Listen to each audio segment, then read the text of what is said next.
Colegas, varios analistas han señalado que el Ecuador va a cerrar con un déficit fiscal en este 2023 con una cifra alrededor de 9.000 millones de dólares.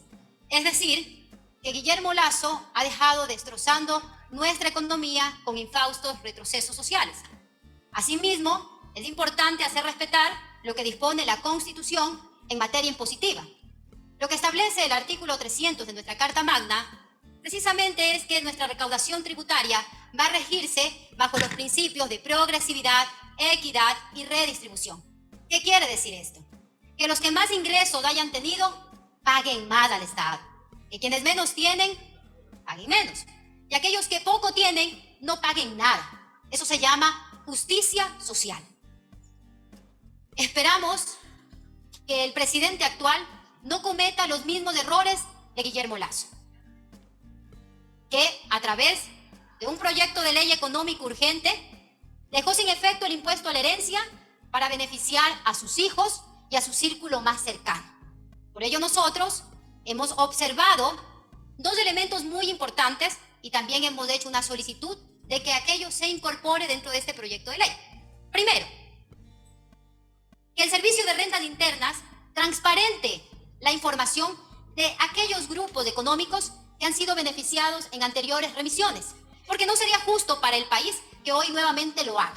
Quiere decir que aquellos que lo hicieron una, dos o tres veces están acostumbrados a evadir impuestos. Segundo, que se incorpore lo que dispone el artículo 232 de la Constitución para evitar el conflicto de intereses. Nosotros como servidores públicos somos los primeros en acatar lo que dispone la ley y la Constitución. Debemos ser los primeros. Por ello es importante evitar este conflicto de intereses.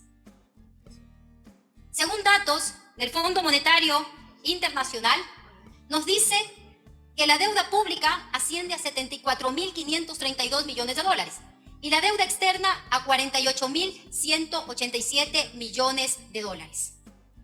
Entre más impuestos se evade y entre más impuestos perdona, tenemos menos escuelas, menos hospitales, menos contratación de profesores, servidores de la salud, menos presupuesto para la adquisición de medicinas, de insumos médicos, menos presupuesto para la inversión en materia de seguridad y devolverle la paz que tanto anhelan los ciudadanos de este país. La CEPAL ha señalado que el Ecuador ha sido perjudicado por la evasión de impuestos por más de 7.000 millones de dólares. Necesitamos de un gobierno que entienda de las finanzas públicas, pero que sobre todo ponga por encima la vida y la prosperidad de las y los ciudadanos de este país.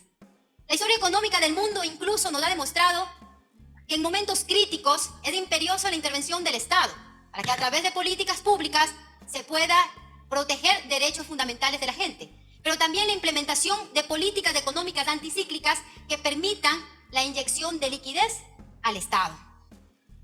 Y si bien es cierto, este proyecto de ley va a dar oxígeno a nuestra economía, no es una solución a mediano y largo plazo. Eso hay que tener presente. Es una solución a corto plazo. Por ello, a la señora presidenta de la Comisión de Desarrollo Económico y por su intermedio, al señor presidente Daniel Noboa, le propongo lo siguiente, porque este proyecto debe ser construido para poder dar alivio al Ecuador. Primero, ¿por qué no incorporar, por qué no implementar un impuesto extraordinario a la banca, que ha tenido grandes utilidades, incluso en la pandemia? ¿Por qué no implementar dentro de este proyecto de ley económico urgente un impuesto extraordinario a las farmacéuticas, que a pesar del dolor y la muerte en la pandemia también tuvieron grandes ingresos? ¿Por qué no incorporar dentro de este proyecto de ley también un impuesto a las empresas de telefonía móvil? ¿Por qué no establecer un impuesto de manera temporal o definitiva a los grandes grupos de poder económico que tiene el Ecuador? ¿Por qué no establecer un impuesto del 3% a quienes tengan bienes, muebles o inmuebles en jurisdicciones establecidas como paraísos fiscales, sean de personas naturales, jurídicas, fideicomisos o fundaciones? ¿Por qué no implementar también dentro de este proyecto de ley económico urgente una remisión al sector agricultor, aquellos que han tenido que acceder a un crédito y no pudieron pagarlo por todo lo que sucedió por la pandemia y también por las políticas nefastas de Guillermo Lasso? Y hago un llamado también al presidente de la República para que cumpla con una de sus ofertas de campaña, y es que a través de este proyecto de ley económico urgente se puede establecer una transitoria para que se modifique lo que dispone el artículo 56 del Código Orgánico Monetario y Financiero y se permita la utilización de una parte de las reservas internacionales, porque no podemos seguir sacrificando a la gente en este país. Y finalmente, dentro de estos aportes y pedidos, también por qué no volver a establecer el impuesto del 5% al impuesto de salida de divisas y que esto no perjudica a los sectores populares, a la clase media y también al aparato productivo del Ecuador. Creo que esas medidas deberían incorporarse si queremos dar solución a todos los problemas que hoy tiene el Estado por culpa de Guillermo Lasso. También quiero indicar que ha existido una muy buena predisposición por parte de la presidenta de la comisión y felicito el trabajo de ella y de todos los comisionados de tener apertura, de poder recibir un sinnúmero de observaciones que han permitido que la ley vaya mejorando. Primero, ya no existe un régimen laboral distinto para zonas francas, que era una gran preocupación porque nosotros siempre hemos dicho que no vamos a apoyar nada que perjudique a la gente. Segundo, que ya no existan zonas francas uniempresariales. Tercero, si bien es cierto, en el proyecto original se establecía que el 30% de lo que se produzca podía salir para consumo interno, aunque nosotros hayamos pedido y seguimos sosteniendo que solo debe ser un 10%, hoy se haya hecho una reducción al 20%. Cuarto, que los incentivos tributarios al empleo joven ahora son proporcionales, lo que beneficia a la micro y pequeña empresa. Quinto, que las condiciones de la remisión se puedan ir estableciendo. Sexto, que ya no se pagará impuesto a la renta por venta de bienes inmuebles. Octavo, que las apps respeten la gratuidad de los servicios de educación, salud, seguridad y justicia y que las tarifas las cobren al Estado y no a los ciudadanos. Y por último, que las empresas públicas y mixtas puedan también operar en las zonas francas.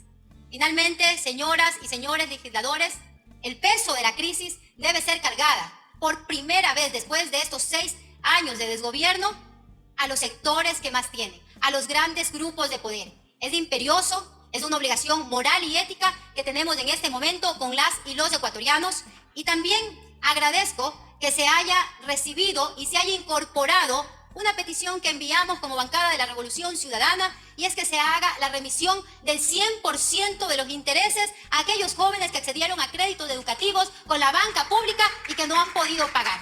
Muchas gracias.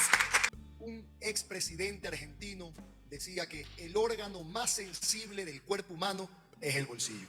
Y creo yo que hay que reconocer algo en esta ley, y es el hecho de que no existe paquetazo al bolsillo del pueblo ecuatoriano. A diferencia de otras, no hay paquetazo al bolsillo de la clase media ni de los pobres de la nación. En lo de fondo, creo que si logramos aplicar de forma correcta esta ley, sin lugar a dudas, va a generar incentivos para la generación de empleo, para atraer inversiones y de esa forma más ecuatorianos podrán tener un salario, fortalecer sus ingresos, el consumo, la venta y la recaudación que le va a permitir al Estado atender a la ciudadanía en aquellas cosas que son derechos, seguridad, nutrición, salud, energía, vialidad y etcétera. Quiero destacar muchas de las cosas positivas de esta ley. Por ejemplo, en materia de zonas francas, al fin el Ecuador se pone al mismo nivel en incentivos competitivos que otros países de la región, con 5 años de impuesto a la renta cero y 15% por el resto de su calificación. Algo también importante que destacar acá es que se ha encontrado un mecanismo para que las sedes migren rápidamente al esquema de zonas francas y de esta forma se puede enviar un mensaje de seguridad jurídica a los inversionistas que ya están en sede. Otro tema fundamental de este esquema es que se han respetado los derechos laborales de los trabajadores del Ecuador y no ha habido regresión laboral como sucede en otras partes del mundo. En materia de energías renovables, también hay incentivos tremendamente importantes, aquellas no convencionales, que nos van a permitir atraer inversiones para comenzar a solucionar la gravísima crisis energética que vive la nación con una matriz muchísimo más limpia. En materia turística, uno de los sectores más golpeados después de la pandemia del COVID-19 y por la crisis de inseguridad. Aquellas inversiones por encima de $100.000 tendrán 7 años de impuesto a la renta cero. Y se incluyen cosas lógicas, como por ejemplo, aquellos turistas que vienen al Ecuador a contratar sus paquetes de alojamiento no pagan impuestos, pero aquellos que los contratan por plataformas digitales o operadores turísticos sí los pagan. Con esto se elimina y no se pagará IVA al alojamiento. Nosotros creemos que también deben incorporarse incentivos de reducción del IVA para aliviar al sector turístico y que vuelva a generar inversiones para atraer para que vengan al Ecuador a dejar dólares a la economía ecuatoriana. En materia del empleo, hay incentivos importantes a la contratación de jóvenes de 18 a 29 años de edad. Creemos que estas tienen que equipararse para no generar una competencia injusta en el mercado laboral entre quienes se gradúan o egresan en institutos privados y públicos. Sin embargo, este es un incentivo importante que sin lugar a dudas va a permitir aumentar la generación de empleo para aquellos jóvenes que el día de hoy se encuentran desesperados por conseguir uno. En materia de salud, se aumentan la deducción del impuesto a la renta para enfermedades catastróficas y personas con discapacidad. Sin embargo, nosotros creemos que la deducción tiene que ser del 100% del impuesto a la renta para personas con enfermedades catastróficas y personas que tienen discapacidad. Vamos al tema tan discutido de la remisión tributaria. Esto no es nuevo en el Ecuador. Esto ya se ha aplicado en los 3 últimos gobiernos.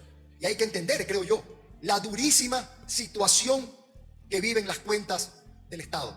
No es solo un grupo empresarial, como dicen algunos, el que se va a beneficiar. Son miles, decenas de miles de ecuatorianos que van a poder tener la remisión de intereses y multas y de esa forma poder aliviar su bolsillo tan golpeado después de la nefasta administración en materia económica del señor Lasso. La enajenación ocasional de bienes, a la cual se le iba a cobrar un impuesto. Nosotros creemos que esto no es correcto. Como concepto, funcionaba como un impuesto al patrimonio, por lo cual nos hemos opuesto a la misma y se ha eliminado de esta ley. Pero también hay que hablar de la retención a los grandes contribuyentes, que hoy se hará en base a la tasa impositiva efectiva, pero que por ningún concepto puede significar que paguen más impuestos que el año anterior. Hay empresas que quizás vayan a tener pérdidas, y a las que tienen pérdidas y se les haya retenido, tiene que funcionar esto como crédito tributario de forma inmediata. Con esto, señores asambleístas, quiero decirles que el diálogo y las discrepancias son fundamentales para el buen funcionamiento de una sociedad democrática. Y ahí nacen las ideas que solucionan los grandes problemas de las sociedades. No siempre vamos a estar de acuerdo en todo, pero creo que el momento durísimo que vive la nación en materia económica, política y social amerita de la unidad de propósito necesaria para que juntos comencemos a construir un Ecuador más justo, equitativo, solidario, honesto, inclusivo, ecológico, con seguridad, con empleo, con educación, con salud, pero sobre todo con libertad, justicia social y oportunidades para todos. Gracias, señores asambleístas.